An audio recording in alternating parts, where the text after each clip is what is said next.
I'm Yulia Edwards' mom. Thanks for being the mystery kids for my mystery read today. Again, here we meet again. So for today I have prepared a book that we have just finished with Edward. But I thought the last couple of chapters are so captivating that they're definitely worth sharing. And this is a book about Egyptian boy whose name is Nakht. This is his diary.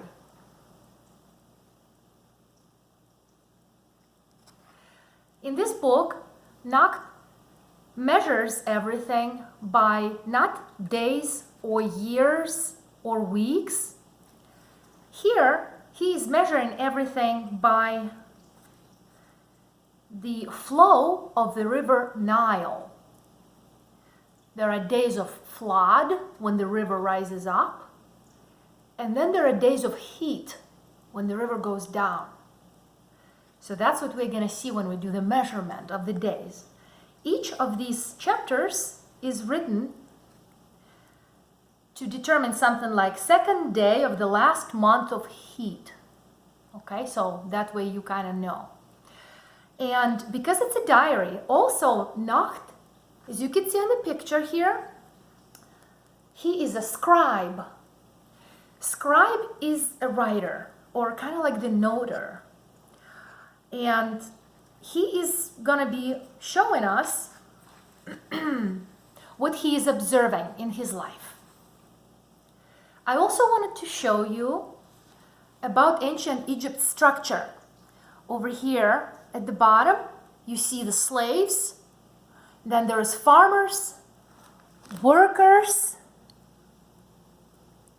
craftsmen, scribes, nobility, and king, kind of to give you a perspective of where Nakht and his family are at. So they have to go and observe a lot of many different activities which take place in his life. And that's what he was writing about. But these particular two chapters are interesting because this is Nakht's visit to see the king of Egypt. So I'm going to go ahead and read you that. 12th day of the 3rd month of heat. I hardly slept last night and had to rise 2 hours before dawn to wash and dress up for our trip to the palace this morning. Though it is only a short walk away, Father was concerned that we would get our new clothes dusty on the way, so he sent for chairs to collect us just after sunrise. Father went in one, and Temet and I shared the other. Temet is his sister. The ride made me feel like a prince, for it was the first time I've ever been carried anywhere in a chair. Alas, there was hardly time to enjoy it, for we were soon at the palace gates and then inside. The palace is a little like a temple. But as a temple courtyard is big and airy, so the palace is bigger and airier. Great trees grow in the palace garden, but the walls are so high that the trees are almost invisible from the outside. A little picture.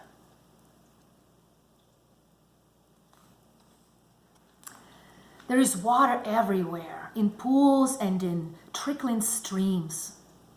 The ceilings are so high that you must crane your neck to look up at them, and gold and brilliant colors cover everything. But what surprised me the most of all was that, like us, the king lives in a house of mud. I had expected that the palace would be built of stone, like a tomb, but it is not. As we rode in, we saw a new wall being built, and it was made of mud bricks.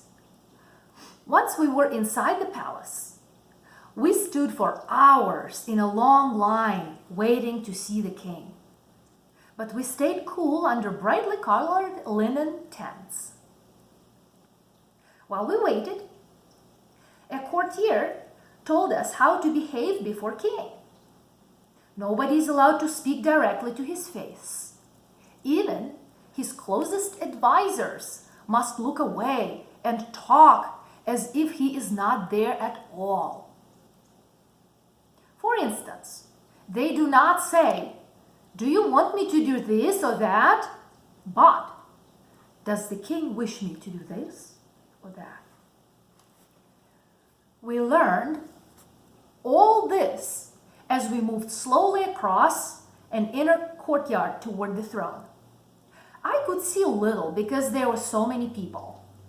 But as we drew closer, I spied King Hatshepsut sitting in the shade between two great towering columns. The first thing I noticed was how thin and small he was. Because he is all-powerful, I had expected to see a bigger man. The king's small size made the crown he wore seem enormous, and his broad gold collar looked especially large below such a slim face. The long line moved slower than a snail up a reed, but eventually we were close enough to see the king clearly. It was Nakht who noticed first. Her eyes grew as round as lotus pads. She turned to me and gasped, "The king is a woman! Whoa!"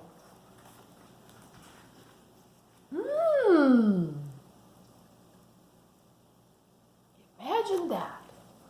I looked carefully, and Nakht was right. Underneath the false beard and great crown, King Hatshepsut really is a woman. Father whispered, "Of course, didn't you realize?" But before I could reply, it was our turn, and we bowed low. There they are standing, if you guys could see. That's Dad and Nakht and Nakht. See them? A servant read out what we had done, but so quickly that I could hardly understand it. Then another official nudged me and muttered, "Move along now." But as he did, the king looked straight at us and held up her hand. "Wait a minute," she said to the official, and then to us. "You two have been very clever and brave." She smiled. "Thank you." She nodded, and we were hurried away. It was all over in less time than it takes an ibis to pluck a fish from the water. But the king had spoken to us as if we were viziers or gods. Last day. This past half month we spent returning to Memphis, so I have not bothered to keep up my journal. When I unroll it now to the beginning and read my words from nearly a year ago, it's hard to believe I was traveling to the same river. It seemed so exciting then. This time, I longed for the journey to end. Before the boatman laid a plank ashore at Memphis, I had leaped onto the dock and would have run home if Father had not called me to wait